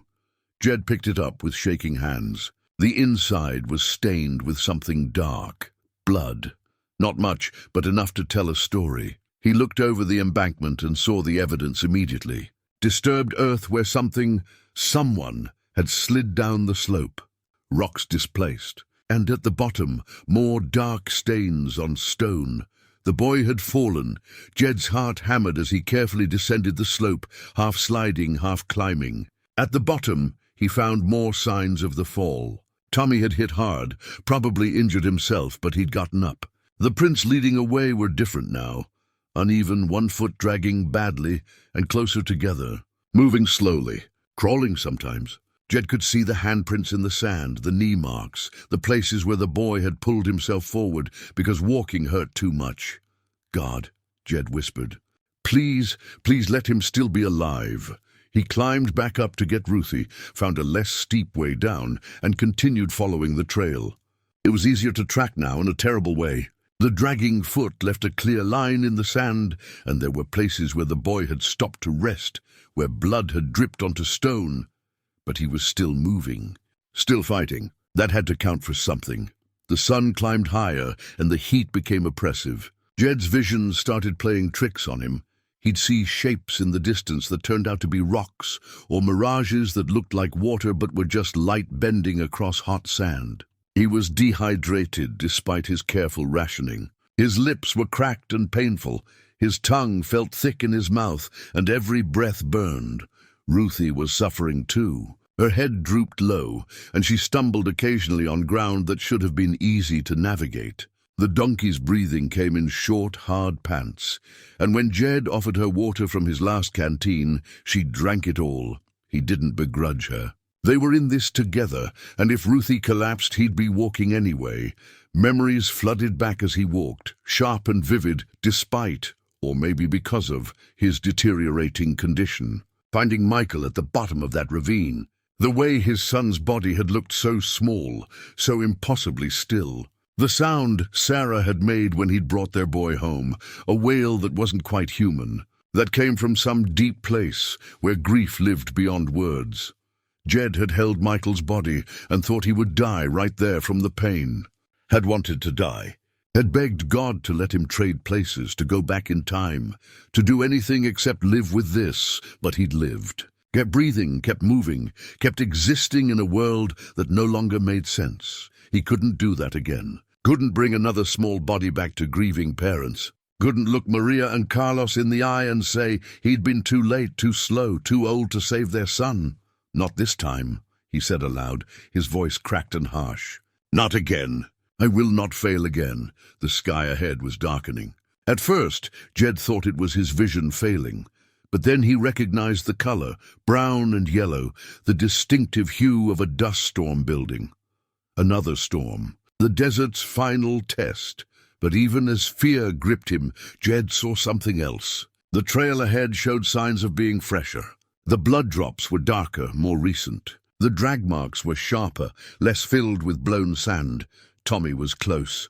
Maybe hours ahead, maybe less. Jed pushed forward faster, ignoring his body's protests. His knees ached, his back screamed, his lungs burned with every breath. But he'd been an athlete once, before age and grief had slowed him down. He'd been strong and capable and reliable. Those things weren't entirely gone. They were just buried under 30 years of not trying, and now he was trying. Now he was fighting with everything he had left. The landscape began to change again. The brutal canyons gave way to flatter ground, and in the distance, Jed could see the vague shapes of structures. Not natural formations, man-made. Old buildings, probably. Could be the homestead. His heart lifted. Tommy had been heading the right direction. The boy's sense of navigation, even disoriented and injured, had been sound. The storm hit, just as Jed spotted something on the ground ahead. He ran to it, shielding his eyes from the wind, and found fresh tracks. Very fresh. Made within the last few hours, maybe the last hour. He's here, Jed said to Ruthie, to the storm, to himself.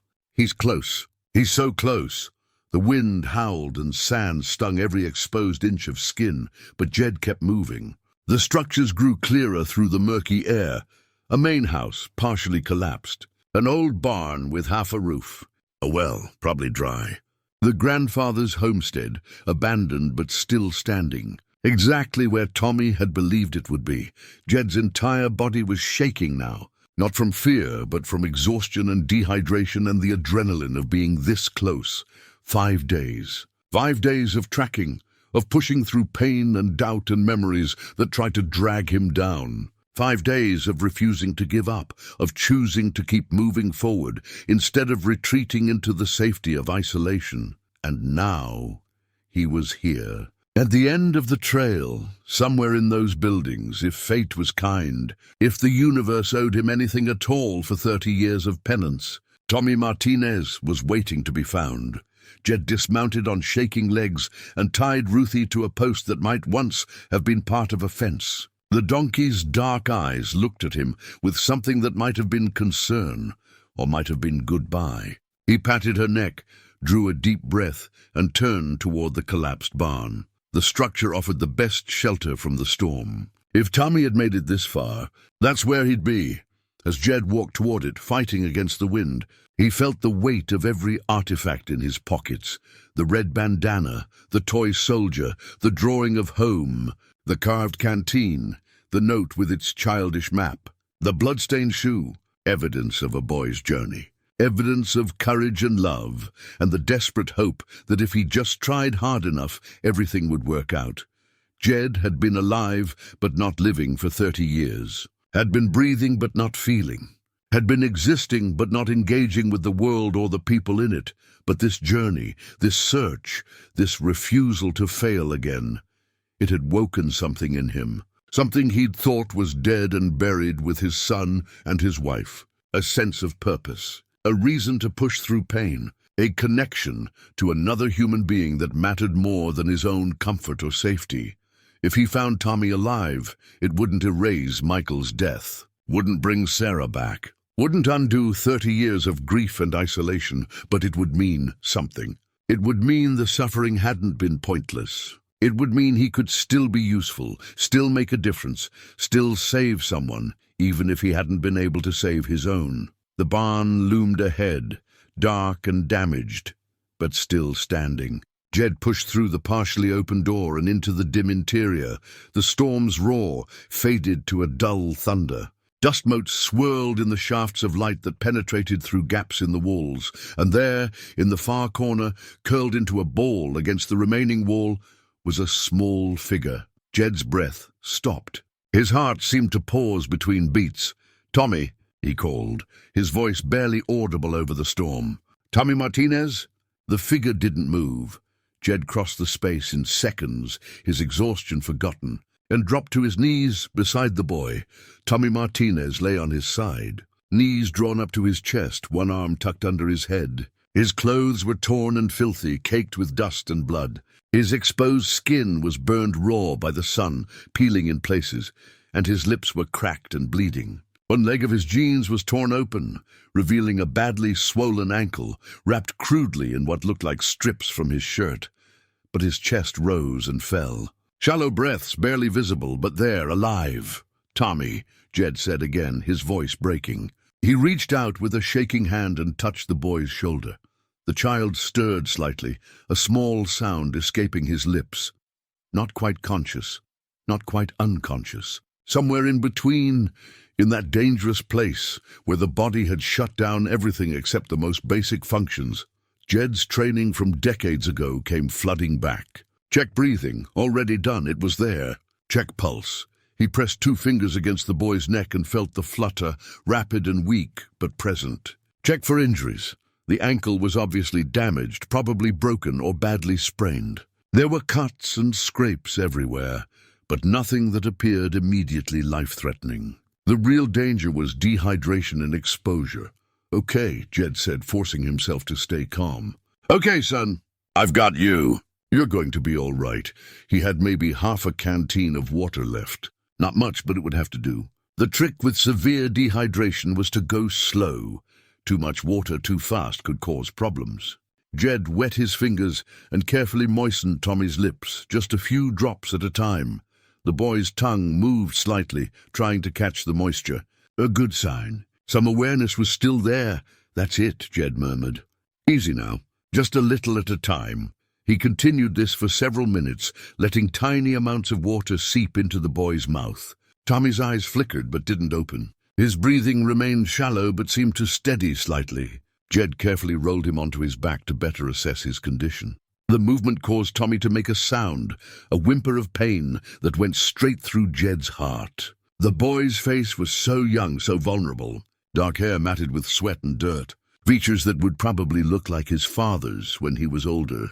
Right now, he just looked like what he was. A terrified child who'd pushed himself past all reasonable limits. As Jed examined him more carefully, something slipped from Tommy's clenched fist and fell to the ground with a soft clink. A locket. Silver on a thin chain. Jed picked it up gently and opened it.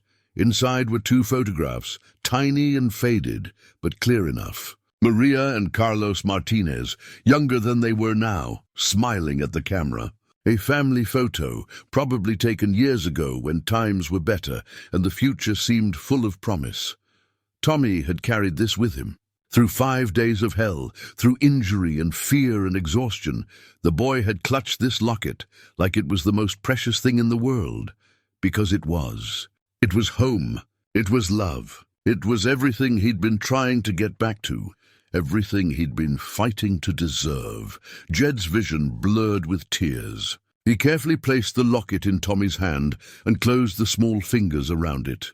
The boy's grip tightened slightly, an unconscious response, holding on to what mattered most. "They love you," Jed said softly, knowing the boy probably couldn't hear him, but needing to say it anyway. "Your mama and papa love you so much. They don't want you to go anywhere. They just want you to be safe and happy and with them." That's all they've ever wanted. Outside, the storm raged, but inside this broken barn, Jed worked with steady hands. He used strips from his own shirt to create a better splint for Tommy's ankle.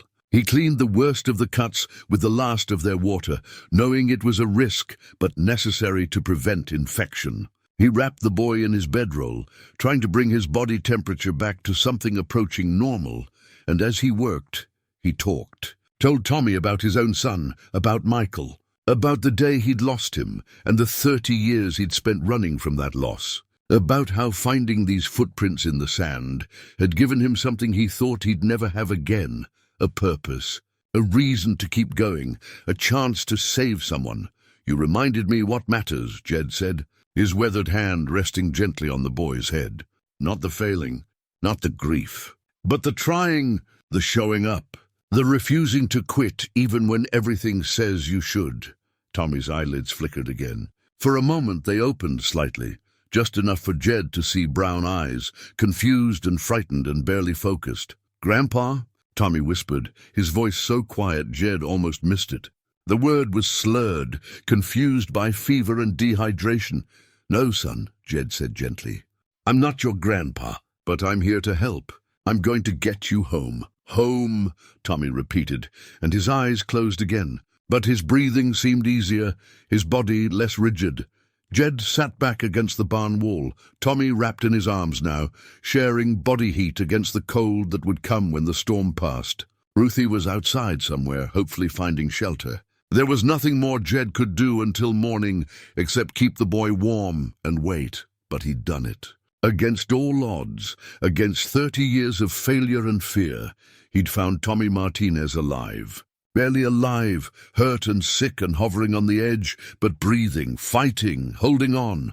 Now he just had to get help, had to somehow signal rescue, or make the journey back with an injured child and an exhausted donkey. Had to figure out how to complete this mission when he was running on nothing but determination and the desperate need to not fail again. The storm howled. The barn creaked and groaned. Tommy lay still in Jed's arms, his small hand clutching the locket with his parents' faces inside, and Jed Foster, who hadn't held a child in 30 years, who'd thought he'd never again have the right to protect or comfort or save anyone, held this boy like he was made of glass and prayed to a God he'd stopped talking to decades ago. "Please," he whispered into the darkness, "please let me get him home. Let me finish this. Let me do this one thing right." The storm was his only answer, but Jed didn't need words. He had the steady beat of Tommy's heart against his chest, the faint rise and fall of the boy's breathing, the warmth of life that refused to give up. It would have to be enough. It had to be. The storm passed sometime in the deep night, leaving behind a stillness so complete it felt like the world had stopped breathing. Jed woke, though he hadn't been truly asleep, just drifting in that exhausted place between consciousness and rest, to find pale light filtering through the gaps in the barn walls. Dawn, the 6th day. Tommy stirred in his arms, and Jed looked down to find the boy's eyes open. Really open this time, focused and aware, though still clouded with pain and confusion. "Where?" Tommy's voice was a rasp, barely audible. "Where am I?" "Safe," Jed said immediately. "You're at your grandfather's old place. You made it, and I'm going to get you home to your mama and papa." Tommy blinked slowly, processing this. His gaze moved around the barn, taking in the damaged walls and the light streaming through gaps. "Grandpa," he said again, but this time it wasn't a question. "This is Grandpa's barn." "That's right. I made it." A tear slid down the boy's dirty cheek. I fell and my leg hurt so bad, and I thought I wouldn't make it." "But you did," Jed said firmly. "You're one of the toughest kids I've ever met, Tommy Martinez. You survived 5 days in the desert. That's something most grown men couldn't do." Tommy's hand moved to his chest, found the locket still clutched there. He opened it with shaking fingers and stared at the photographs inside. "Mom and Dad," he whispered. "Are they mad at me?" "Mad?" Jed shook his head. "Son, they're not mad. They're scared out of their minds. They've been searching for you, praying for you. They love you more than anything in this world. But I heard them, Tommy said, his voice breaking. They said they had to send me away. They said there was no other way. Jed's heart ached.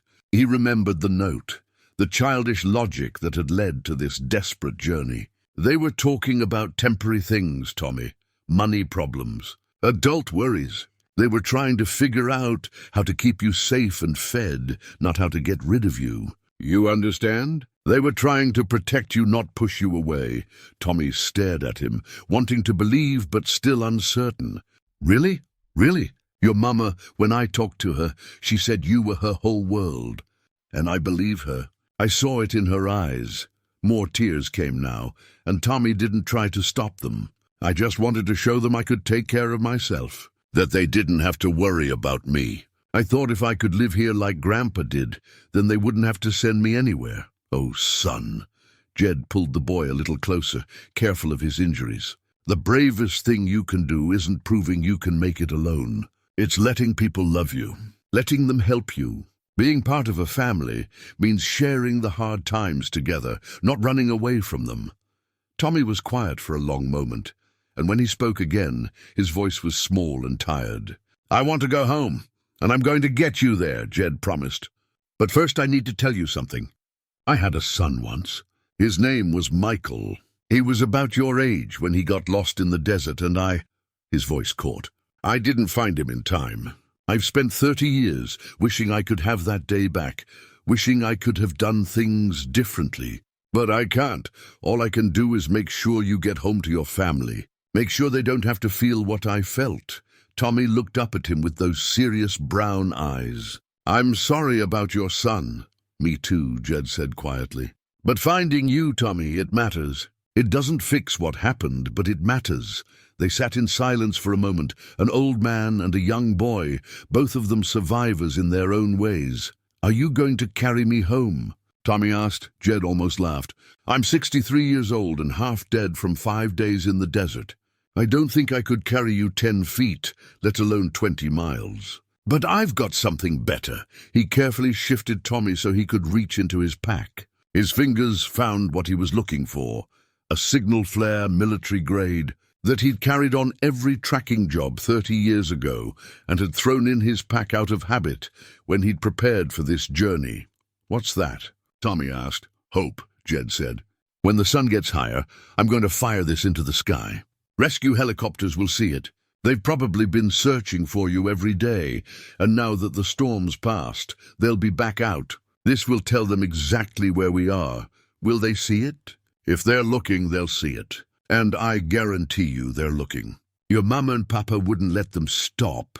Jed helped Tommy drink some water from a puddle that had collected in a corner of the barn during the storm. Not ideal, but better than nothing. He checked the boy's injuries again, made sure the makeshift splint was secure. Then he went to find Ruthie. The donkey had sheltered behind a partially collapsed wall and looked no worse for wear, though her eyes held a tired resignation that Jed understood completely. He patted her neck and whispered thanks for getting them this far. As the sun climbed and the desert began to warm, Jed stood outside the barn with the flare gun in his hand. The sky was clear and blue, perfect conditions. He said a prayer, first one in 30 years that felt genuine, and fired. The flare shot up in a streak of red, arcing high into the morning sky, trailing smoke. At its peak it burst into brilliant crimson light, hanging there like a star that refused to die, and then Jed waited, Tommy resting just inside the barn door where he could see the sky, both of them watching and hoping and believing that someone would answer. Within an hour, they heard it, the distant thump of helicopter rotors growing steadily louder. Jed's eyes filled with tears as the shape appeared on the horizon, growing larger, heading straight for them. They'd been found. Tommy would go home. The story would have an ending that didn't break everyone involved.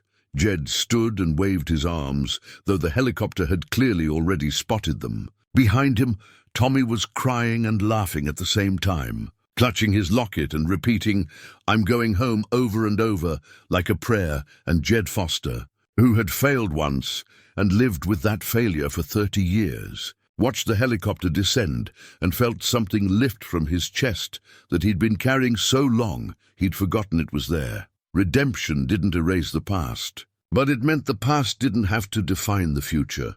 It meant he could finally let himself breathe. The hospital in the county seat was small but clean, with whitewashed walls and windows that let in the desert sunlight. Jed sat in one of those uncomfortable plastic chairs that seemed universal to medical facilities, watching through the doorway as Tommy Martinez slept in his hospital bed. The boy would make a full recovery, the doctor said. Severe dehydration, exposure, a badly sprained ankle, and various cuts and scrapes, but nothing that wouldn't heal with time and care. He'd been lucky, or blessed, or maybe just tougher than anyone had the right to expect from an 8-year-old. Jed's own injuries were minor in comparison. Dehydration, sunburn, exhaustion. They'd wanted to keep him overnight for observation, but he'd refused. He had things to do, people to see. Maria and Carlos Martinez had arrived at the hospital within hours of the rescue, driving like the devil himself was chasing them.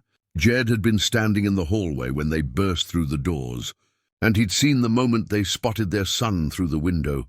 Maria had made a sound, half sob, half prayer, and Carlos had caught her as her knees gave out. Then they were in the room, both of them, hands on their son, touching his face and his hair and his hands, as if they needed physical proof he was real. Tommy had woken up crying, saying, "I'm sorry," over and over, and his parents had held him and told him there was nothing to be sorry for, that all that mattered was that he was alive, that he was home. Jed had left them alone then. That reunion was private, sacred, not something an outsider should witness, but later, after the doctors had checked Tommy again, and the boy had fallen into genuine, healing sleep, Carlos had found Jed in the hallway. "Mr. Foster," he'd said, his voice thick with emotion.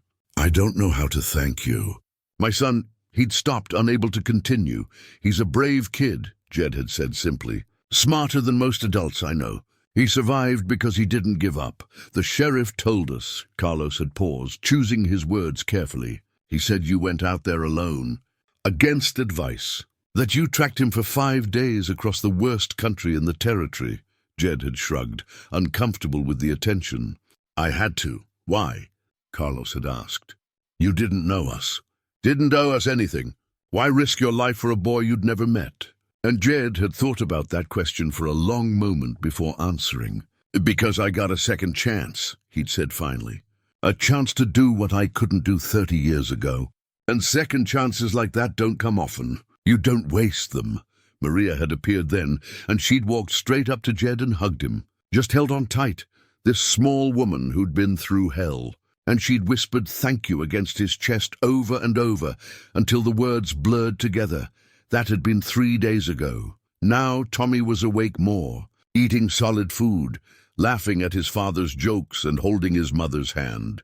The family had learned the truth, that Tommy had run away, that he'd overheard their worried conversation and misunderstood. There had been tears and apologies on all sides, but mostly there had been relief and love, and the determination to never let misunderstanding drive them apart again. The financial situation that had sparked everything was still difficult, but the community had rallied. Someone had started a collection at Harmon's General Store. The church had organized a fundraiser. People Jed barely knew were contributing what they could, because that's what you did for neighbors in trouble. Jed stood to leave, planning to slip away quietly, but Tommy's voice stopped him. "Mr. Foster?" He turned to find the boy sitting up in bed, one leg in a cast, but his eyes bright and alert. "Hey there," Jed said, walking to the bedside. "How you feeling?" "Better. Mum says we can go home tomorrow." "That's good news." Tommy fidgeted with the edge of his blanket. "I wanted to ask you something. About your son, Michael." Jed felt the familiar tightness in his chest, but it didn't hurt quite as much as it used to. "What about him?" "Do you think—" Tommy paused, gathering courage. "Do you think he'd be glad you found me?" The question caught Jed off guard. He had to think about it, really consider it. Would Michael, if he'd lived, if he'd grown up, if he'd understood what his father had carried all these years, would he be glad? "Yeah," Jed said finally, his voice rough. Yeah, I think he would be. I think he'd be real proud. Good, Tommy said softly. I was hoping so. Before Jed could respond, Maria appeared in the doorway with Carlos beside her. Mr. Foster, she said, we were hoping to catch you. We have something for you. She held out a photograph, freshly printed, the colors still bright and new. It showed Tommy sitting up in his hospital bed, grinning despite the cast and the bandages. On one side stood his parents, their arms around each other, faces showing exhaustion but also joy. And on the other side stood Jed, looking uncomfortable but present, one weathered hand resting on Tommy's shoulder. A family photograph, not by blood but by something deeper, by shared ordeal and second chances, and the refusal to give up when giving up would have been easier. We took it yesterday, Maria explained. When you came to visit, the nurse helped us. We wanted you to have a copy. Jed took the photograph with hands that shook slightly. He stared at it for a long time, seeing himself in a way he hadn't seen in 30 years, as part of something, as connected to others, as someone who mattered. Thank you, he managed to say. No, Carlos said firmly. Thank you. For everything. For not giving up on our son when everyone else had. That evening, Jed returned to his cabin for the first time in nearly a week. It looked the same as always, small, clean, spare. But when he walked inside, it didn't feel as empty as it used to. He placed the new photograph on the table beside Michael's picture. Two boys, separated by 30 years, but connected by the thread of one man's journey from grief to purpose. Jed stood there for a long time, looking at both photographs. The past and the present, the loss and the saving, the failure and the redemption. I found him, he said quietly to Michael's frozen smile. I know it doesn't change anything about what happened to you, but I found him, and he's going home to his family. And maybe, his voice caught, maybe that counts for something. The next morning, Jed woke before dawn out of habit. He made his coffee, stood on his porch watching the sunrise, and called to Ruthie that it was time for their walk. But as he and the donkey walked their familiar route along the ridge, something was different. The desert looked the same, endless sand and stone and sky, but Jed saw it with new eyes, saw the beauty instead of just the harshness, saw possibility instead of just memory. At the crest of the ridge, where he'd first found Tommy's footprints nearly a week ago, Jed stopped and looked out over the vast emptiness. Somewhere out there, a boy was home with his family, learning that love meant staying together through hard times. Somewhere out there, parents were holding their son a little tighter, grateful for second chances. And here, in this spot where loss had once defined everything, Jed Foster stood alive and whole and connected to the world in a way he hadn't been for 30 years.